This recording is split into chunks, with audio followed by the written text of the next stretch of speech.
নমস্কার, সুখের চাকায় সবাইকে স্বাগত। 8th হাউসের রহস্য, অদ্ভুত রহস্য আজকে তুলে ধরবো। 8th হাউসের অধিপতি আপনার জন্মকুষ্ঠিতে কি রাজযোগ তৈরি করতে পারবে। এই 8th হাউসের জন্য আপনি 4টি শব্দ মাথায় রেখে দিন। 1 নাম্বার হচ্ছে রহস্য, 2 নাম্বার পরিবর্তন, 3 নাম্বার হঠাৎ, 4 নাম্বার শোধ, 5 নাম্বার রিসার্চ। এছাড়াও সিক্রেসি, ট্রান্সফরমেশন, এই শব্দগুলো 8th হাউসকেই ডিফাইন করে। এই 8 নাম্বার ঘর যদি আপনার মৃত্যুর ঘর হয়, তাহলে মনে করবেন এই 8 নাম্বার ঘরে আপনার আয়ুরও ঘর। আপনি কতদিন বাঁচবেন 8 নাম্বার ঘর ডিফাইন করে। কিভাবে আমরা এই গ্রহের ফারাক বুঝবো? যদি আমরা এই 8th হাউসকে মৃত্যুর ঘর না ভেবে শুধুমাত্র আতুর ঘর ভাবি, তাহলে কিরকম হয়? সেক্ষেত্রে আমরা সবার আগে 8th হাউসের প্রপার্টি নিয়ে কথা বলবো। 8 নম্বর ঘর আমাদের হচ্ছে মৃত্যুর ঘর। সিক্রেসি মানে হলো সিক্রেট সার্ভিস। এই সমস্ত ঘর এবং মানে কিছু অনুসন্ধানের স্থান এই ঘর থেকে আমরা দেখি। এই ঘরে যে গ্রহ বসে থাকে তার ইনভেনশন করার ক্ষমতা প্রচুর পরিমাণে থাকে। এদের মধ্যে ট্রান্সফরমেশনের শক্তি আছে। কতটা আছে এই সমস্ত জিনিস আমরা 8th হাউস থেকেই দেখি। এবং 7 নাম্বার ঘর হচ্ছে 8 নাম্বার ঘরের আগের ঘর। যদি সেখানে বেশি, সেই জায়গাটা বেশি অ্যাক্টিভ হয়, তাহলে দেখবেন একটা বিয়ে হওয়ার পরেও অন্যের সাথে সম্পর্ক চলতে থাকে।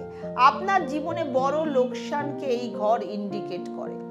কারণ 7 নাম্বার ঘর হচ্ছে ধন দৌলত, ব্যবসার কারক। আপনি জীবনে কেমন লাভ করবেন সেটিও কিন্তু এই 8 নাম্বার ঘর থেকে দেখা যাবে। এবং হঠাৎ করেই ধন দৌলত পাইয়ে দিতে পারে এই 8 নাম্বার ঘর। আপনার কষ্টের ফল দেওয়ার ঘর নয়, এটি আপনাকে হঠাৎ করে কিছু ধন দৌলত পাইয়ে দেওয়ার জায়গা। আপনার ধন দৌলত নিজে থেকে, নিজে কর্মের দ্বারা যেটা আপনি ইনকাম করতে পারবেন, সেই ঘর হচ্ছে 7th হাউস। আর 8th হাউস থেকে আপনি সেই ধন দৌলত, টাকা পয়সা পেতে পারবেন, সেটা হচ্ছে অন্যের উপার্জন করা ফল। এই কারণেই 8th হাউসকে সিক্রেট হাউস বলা হয়। টাকা পয়সা যতই সিক্রেট লেনদেন রয়েছে, সেই সমস্ত 8 নাম্বার ঘর থেকেই হয়। এবং 4 নাম্বার ঘর হচ্ছে আপনার সিংহাসন। মানে আপনি যে নতুন পোস্ট বা নতুন কোনো পজিশন, নতুন কোনো পদপ্রাপ্তি যদি আপনার হয়, সেই সমস্ত কিছু জিনিস 4 নাম্বার ঘর থেকে ঠিক করা হয়। 5 নাম্বার 5th হাউস থেকে 4th হাউস, সন্তান সুখ, সেটাও আপনি ওই 8th হাউস থেকেই দেখতে পাবেন। এবং 5 নম্বর 5th হাউস হচ্ছে আমাদের বুদ্ধির ঘর। এবং এই আপনার নতুন পদপ্রাপ্তি ও 8th হাউস থেকেই আপনি পেতে পারবেন। সন্তানের থেকে সুখ, সন্তান সুখ সবই আপনি 8th হাউস থেকেই জানবেন। 6th হাউস থেকে 3rd হাউসের ঘর আপনার শত্রুদের পুরুষার্থ, আপনার রোগের পুরুষার্থ, আপনার এই কিরকম মানে কত বড় রোগ হবে সেটা নির্ণয় করবেন, সেটা আমরা 8th হাউস থেকে জানতে পারবো। 6th হাউস থেকে আমরা জানতে পারি রোগ, ঋণ, রিপু, আমাদের ডেথও জানতে পারি। আমাদের শত্রু আমাদের কতটা ক্ষতি করবে সেটাও জানতে পারি। 9th হাউস থেকে দ্বাদশ ঘর, যদি আপনি হায়ার লার্নিং করতে চান, তাহলে 9ম ঘর থেকে দ্বাদশ স্থান আসলে আমাদের যা স্পিরিচুয়াল মানে মোক্ষ অবধি নিয়ে যাবে কিনা, সেটা কিন্তু 8th হাউস থেকেই বোঝা যাবে। জীবন ও মৃত্যুর মধ্যে 8th হাউস আপনাকে কি কি দেবে, আশা করি সেটা আমি বোঝাতে পেরেছি। 8th হাউস নিয়ে যাবতীয় জ্যোতিষী সারা জীবন দেখেছি ভয় দেখিয়ে গেছে। 8 হাউস মারক, কিন্তু মারক থেকেই আপনি প্রবল কষ্ট পাওয়ার পর থেকেই আপনার জীবনে বিশাল উত্থান শুরু হবে। সমস্ত পর্বটা দেখার আগে অবশ্যই যারা নিউ ভিউয়ার্স আমার চ্যানেলটা সাবস্ক্রাইব করুন, এবং কোথা থেকে আমার প্রোগ্রাম দেখছেন, কেমন লাগছে আমার প্রোগ্রাম একটু শেয়ার করে যাবেন। আজকে আমি এই রহস্য উদ্ঘাটন করব যে 8 হাউস কি আপনাদের রাজযোগ দিতে পারে। সবাই তো বলে গেছে 8 হাউস মারক। হ্যাঁ পারে, খুব বড় রাজযোগ বানাতে পারে যদি 8 হাউসের লর্ড 10th হাউসের সাথে কনজাংশন করে, বা মিউচুয়াল এক্সপেক্টে এসে যায়, বা একজন আর একজনের সামনে বসে যায়, একজন অপরজনের কেন্দ্রে বসে যায়। আমরা জানি 3, 6, 11 উপচয় হাউস, এবং 10th হাউসে যদি কোনো গ্রহ বসে তাহলে সেটা উপচয় হাউস হয়ে যায়। পলিটিক্সে যদি আপনি উন্নতি করতে চান, সিভিল সার্ভিসে যদি উন্নতি করতে চান, তাহলে 8 হাউসের লর্ড যদি লগ্ন লর্ডের সাথে স্ট্রেংথ বা যুক্ত হয়ে যায়, বা অপোজিট ঘরে বসে যায়, তাহলে অনেক শুভ লাভ পাওয়া যায়। এই সব জাতক জাতিকাদের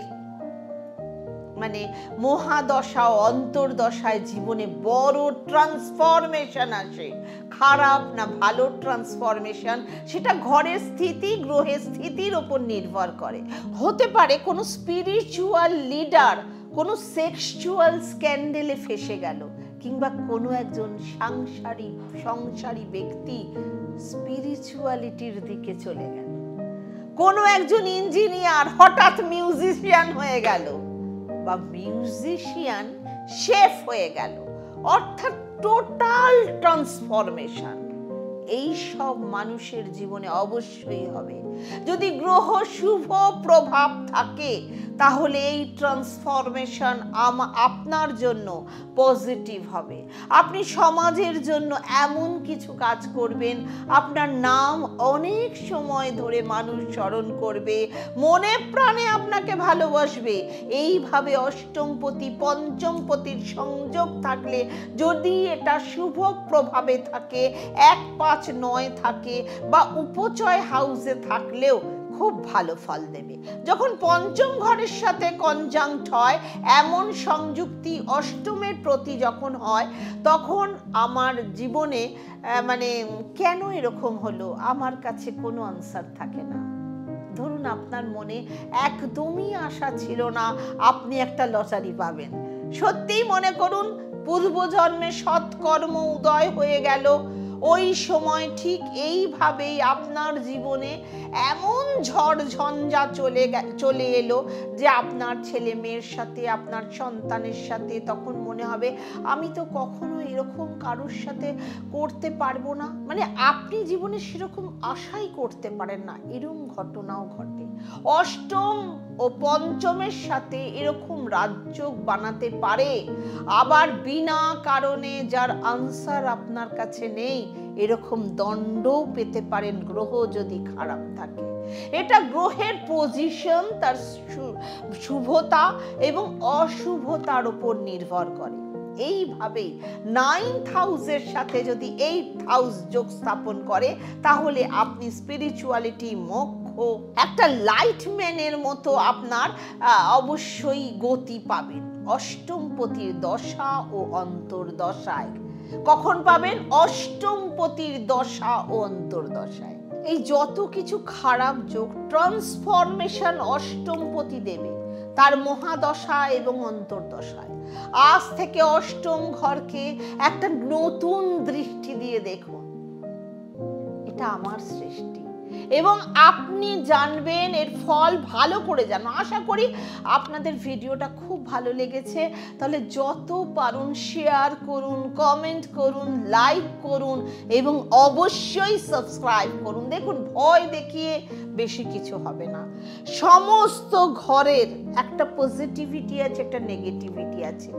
এবার এই ট্রান্সফরমেশন ভালোর দিকে যাবে না খারাপ দিকে যাবে, সেটা আপনার গ্রহের বলবত্তার উপর নির্ভর করবে। গ্রহ যদি স্ট্রং পজিশনে 8th হাউসে, অষ্টমপতি অষ্টমে বা অষ্টমে এই সাথে পঞ্চম কানেকশন ভালো গ্রহ বসে থাকে, অবশ্যই গুডস ট্রান্সফরমেশন হবে। আপনি মানুষের হিতাকাঙ্ক্ষী হবেন। আপনি অষ্টমের সাথে দশম কানেকশন থাকলে আপনি সব সময় পরোপকারী হবেন।